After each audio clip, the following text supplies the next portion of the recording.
Hi everyone, my name is Courtney and welcome back to my channel. Today I'm going to be doing my July wrap up. It is crazy to think we're already in August. It feels like it's all happening a little too fast. But hey, I did end up reading a good chunk of books this month, a lot better than June, so I'm happy about that. So yeah, I'm gonna show off and talk about the books that I read this month. So let's just get into it. So the first thing we're gonna talk about is the manga I read this month. So this is Kami-sama Kiss Volume 21. I am behind. I'm supposed to be reading 2 every month, and August was supposed to be my last month. I only read 1 last month. I only read 1 this month. So I'm a little bit behind, but I'm hoping to catch up in August, possibly. I don't know if I can get myself to read 4, but I'm gonna try, because that way I can be done with the series. This is a paranormal shoujo or young adult series about a young girl who basically not inherits, but she kind of takes care of a shrine for a god in his place. I loved this when I was younger. I don't love it as much now, but I still want to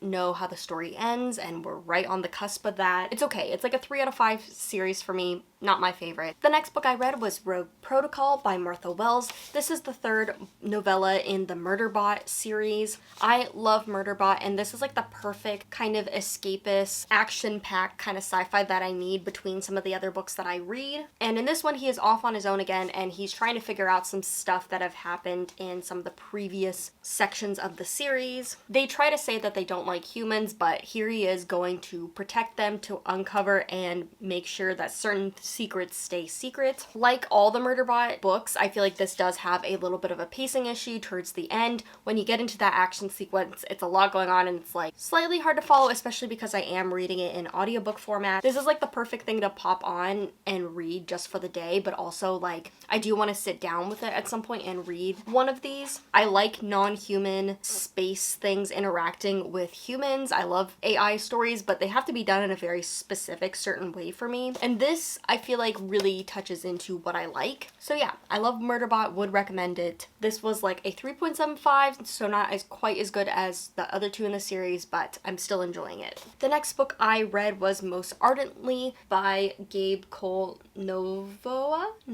And this is a part of the historical remix series. So basically they have different authors remixing different stories, and most of them are historical and they're all queer. I've been looking at this author for some of their other releases, and this one was kind of popping off. I don't know if it came out at the beginning of this year or end of last year, but it was getting super popular, and I love a good Pride and Prejudice retelling, so I picked this up and I really enjoyed this. I do want to do a full review of this to discuss it, but yes, basically our main character is Oliver Bennet. They are taking the place of Lizzie Bennet in the Pride and Prejudice story. They were born as a woman, but they are obviously trans, and so Oliver is trying to fit in this Regency world and adhere to like the strict customs that they are dealt with, while also trying to live the life that they want to live. And this was just a really good, fun Pride and Prejudice retelling. What I really enjoyed about this is that because it's a remix, it doesn't feel the need to hold on to every single kind of plot beat of Pride and Prejudice. This was really okay with taking liberties, which I really enjoyed. Content warnings for like misogyny, as well as homophobia, transphobia, because this is historical, as well as like some internal dysphoria. But overall, this was really, really charming, really, really sweet. I definitely want to check out more in this series because I did enjoy this, and I am going to check out more by this author because I really enjoyed this one. I really liked their writing. The next book I read was Dear Wendy by Anne Zhao. This is another book that I'm planning on hopefully doing a full review for, but this is a novel about Sophie and Joe. They are both college age students. Sophie runs this Instagram page where she basically gives relationship advice, and Joe kind of started off a similar Instagram page as kind of a in-joke with some friends, and then it ended up taking off. They both kind of have opposite personalities. Sophie is very type A, whereas Joe is more relaxed, more type B, and so they give very different advice and kind of have this relationship dynamic where they're kind of bantering with each other and maybe getting a little too aggressive, but they don't know who each other is, and unbeknownst to them, they start to interact in their day-to-day life at college, and both of them are asexual and aromantic, and so them giving relationship advice is obviously very interesting because they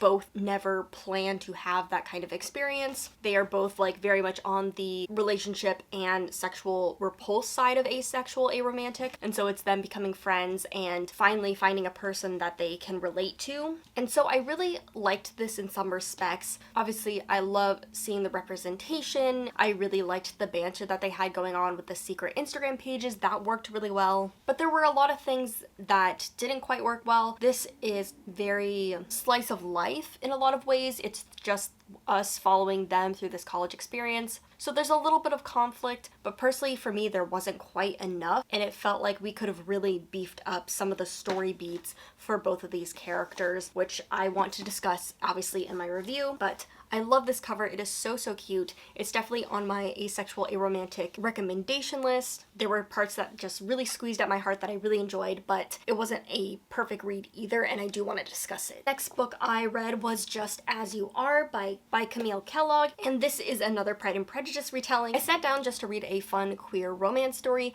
and halfway through the first chapter, all of these names are very familiar. Okay, we're just paying a little homage. And then as we got deeper into the story, I'm like, nope, this is a full-on Pride and Prejudice retelling, and I am here for it. So we have Liz Baker, who works at a queer magazine that is going under, but before it can go under, it is getting taken over by two bosses who are kind of like rich trust fund kid kind of women, and basically Liz and her big messy mouth create a lot of problems. This is another book that I do kind of want to do a full review for because I haven't seen a lot of people talking about it, and I really enjoyed it. It's like a 3.5.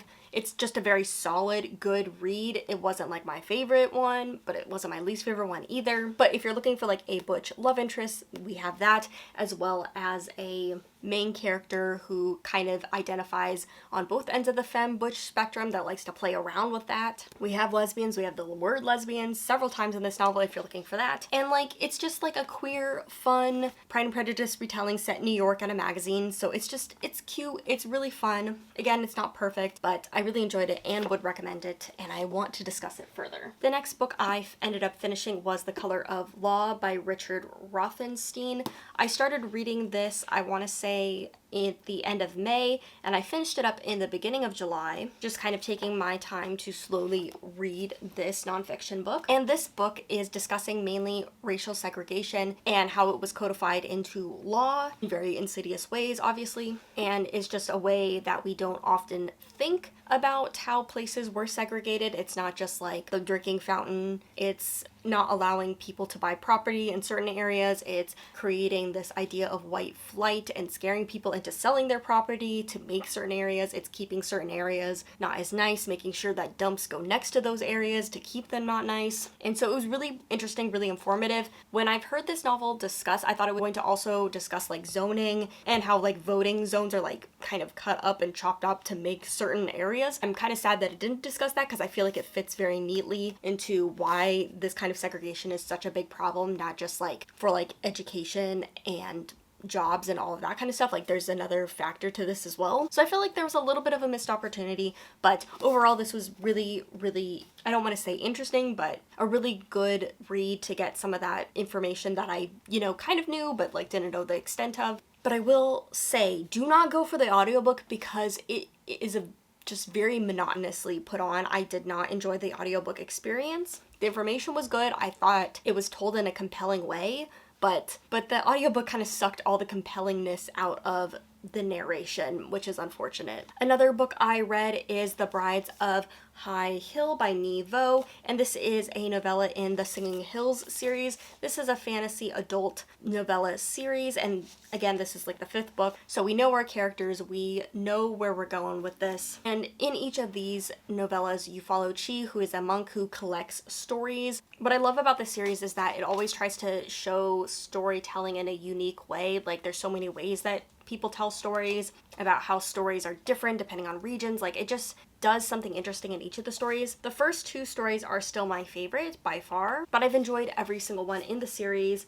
I love getting to know Chi more. This one, the kind of twist at the end was a little bit out of the blue. I kind of want to reread this. But yeah, another great installment in the series, but definitely not my favorite. So where I've had 5 stars, this is more like a 3.75 star. And so the next novel I read was The Deep Sky, and this is about a group of women who are launched into space, and they are traveling towards this new planet. Earth has kind of been fucked up, so they're trying to send people off to get to this other planet to continue life there. And I love this. It was literary, it was introspective, but it had the mystery thriller action packedness that you kind of want. This did so much. So our main character starts off her journey trying to find this screwdriver that somebody misplaced, and it takes her on this whole quest. She is looking at her crew and trying to figure out if one of these people murdered or tried to murder the rest of the crew. This was so good. It didn't quite stick the landing on everything. I want to discuss this in a full review again, but this book did so many things right that I want in this kind of sci-fi story. And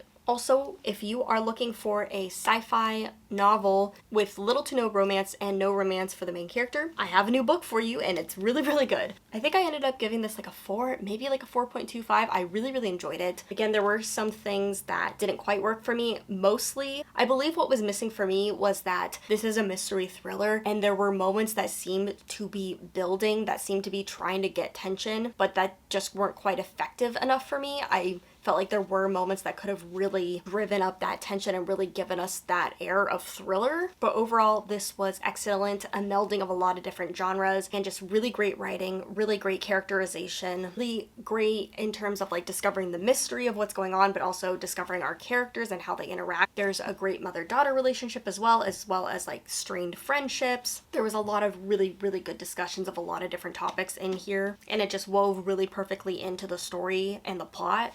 And the other really cool thing about this book is that it's not just set in space. It's not just about these young women who competed to become these astronauts against like a bunch of other people. It's not just about this mystery thriller. There's also this AI system that interacts with them, as well as like this virtual world that they have these goggles on for, so they're not seeing the spaceship around them, they're seeing their own created worlds, and so like that plays into the mystery thriller aspect as well. Yeah, there's just a lot of elements in here, but it was a really, really good novel. I believe this is their debut. Yeah, it's just really good. And the final book that I read, which was actually the first book I finished this month, was Mirrored Heaven by Rebecca Roanhorse. It took me like 6 weeks to finish this, so I think unfortunately that kind of says my mindset on this. This is the third installment and final novel in the Black Sun trilogy. I don't actually know what that's. I believe it's like the Earth and Sky series, something like that. But this is continuing to follow our characters that we've had through the first 3 books. So we got Serapio, who is raised to be a crow god and to take over this kingdom. We have Jalia, who is from a coastal tribe who is not directly from this area but is interacting with this kingdom and who kind of forms a connection with Serapio. And we also have Narampa, who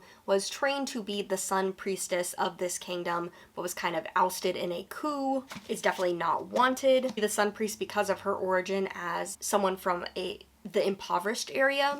And so it's a lot of political play, it's a lot of power plays, and I really love the first book because it was so based on like the characterizations, the connections, and so it was really interesting to not only learn about these characters and see them growing these relationships, but it made the power plays really, really compelling. This was just a little bit too plot focused for me. Like, I loved the court military aspect, I loved the power plays, I loved everything that happened, but I just needed a little bit more of those characters because I didn't quite feel as connected to them as I had in the past. And I also needed a little bit more world building. Like, I just didn't feel like I had the understanding about these gods to know why these things were important, if that makes sense. I don't know, I just felt like something was missing world-wise, god-wise. Like, this whole magic system is built on these gods. I just needed more like mythology, something to like kind of ground these people coming into their power, because there's only a select people that have these powers, that have this direct connection to the gods, so I just needed that to play more of an impactful role because those powers and like these godlike people were so important to the story, if that makes sense. So I gave this like a 3.5 stars. It was good, it was solid in terms of giving me the action characterization that I want from a fantasy. Like, it did everything. It just, the first book held so much promise, and I don't feel like the next 2 books really surpassed that, because it's like, I don't know, there were some excellent scenes in here. There was a lot of stuff that I like. I do like these characters, just not the strongest ending as opposed to a really promising beginning. And then the final book that I read was the Haikyuu art book. So basically, yeah, I did just look through the pictures, but there's also a lot of like commentary, there's some comments, there's some comics, at the end, and I really liked getting to read a little bit more about Furadate and like his process and just like his kind of thoughts on some of his stuff. And what's really, really cool about this is like, I personally think he was a good artist, but like seeing the progression from like the first volume to like the last volume, it's insane, like just how much better he has gotten over the years from making Haikyuu.